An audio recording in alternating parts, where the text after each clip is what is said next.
Hello, my name is Brian Filler, and I'm introducing the Tyngsboro High School 2012 iGEM team. We are composed of 10 strong, led by our teacher, leader, and mentor, Rebecca Revgala, and we are all ligated together by the common desire to combat carbon monoxide. At the beginning of this year, we designed our very own original logo with the help of Ashley Mayer, and we also made our own t-shirts that would unify us as a team. This is our very first year having an iGEM team, and we also had limited experiences with molecular biology and no experience with microbial techniques. We spent the first few meetings of this year talking about these topics, as well as using Tinkercell, which we later used to represent our genetic circuit. We also brainstormed our ideas of what we can use this season, and we chose for our project idea to create a cell that would release a banana output in the presence of carbon monoxide. The 2010 METU iGEM team designed a biobrick that expressed GFP and RFP in the presence of low and high levels of carbon monoxide, respectively. Our goal was to alter these biobricks so that instead of having RFP and GFP output, we would have a malodorous output. The problem with using malodorous outputs is that most malodorous outputs are not included in the registry, and most of them are also toxic. So what we did is instead we chose MIT's banana scent gene as our output because of its experience and availability in the registry. We also chose to use an indole-free chassis so that the scent of indole will not mask the banana scent. Now, why are we bothering building this genetic circuit? It's Massachusetts state law to have carbon monoxide detectors in your house, and also carbon monoxide is a colorless and odorless gas with a 250 times greater binding affinity to hemoglobin than oxygen, and it comprises oxygen transport from the lungs. As a result, 2,100 people die in the United States per year, and our goal was to try to reduce this number by creating our very own genetic circuit. Our ultimate goal was to create a cell whose smell would ring a bell. I'd like to introduce you to Taylor Vigno, who will be talking more about our genetic circuit. Thank you, Brian. Good afternoon. I'm Taylor Vigno, and I'll be presenting the Circuit 2 design, which is our theoretical circuit called EcoFactory. EcoFactory came from the idea of genetically modifying E. coli to function as a carbon monoxide detector. When there's high concentrations of carbon monoxide present, a banana scent will be outputted. This design was a test, so an olfactory test for the detection of carbon monoxide.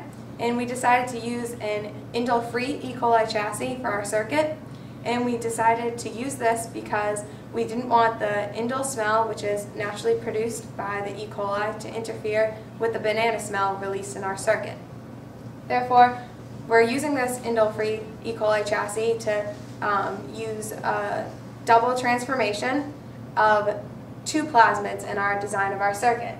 Plasmid 1 consists of a single biobrick part, which is a device which is designed by the 2010 Turkey METU team, and this functions as a COOA transcriptional activator from the bacteria R. rubrum.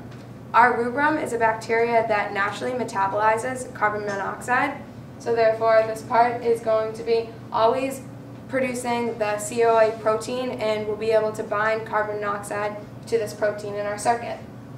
Plasmid 2, this device is made up of a promoter, which is regulated by the LAC-I protein, and in its absence of this protein, it will promote the transcription of this coding sequence, which it codes for the COA protein, and then it has the double terminator to end the sequence.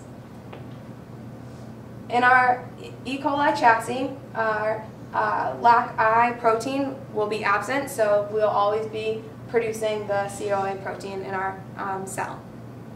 Plasmid 2 will be our second transformation, and to insert this in, we needed to follow the 3A assembly protocol to ligate these two parts, which this is the promoter that we chose from the 2010 METU iGEM team, and they use this PCOM promoter from R. rubrum to detect high concentrations of carbon monoxide. Therefore, we chose this part because we want this circuit to only run when there's high concentrations to warn someone of carbon monoxide.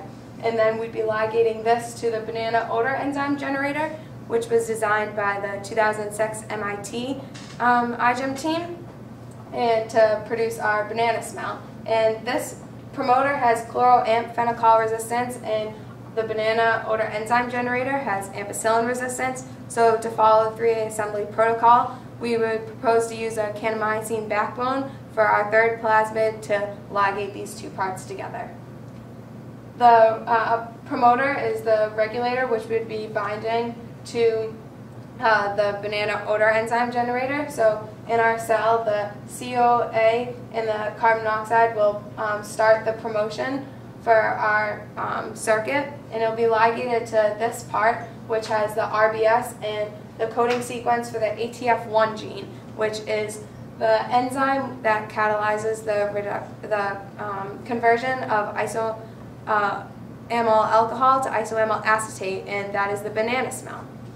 So in our circuit, when the ATF1 gene is made, it will convert isoamyl alcohol, which is present, to isoamyl acetate for our warning cell, for our carbon monoxide detector.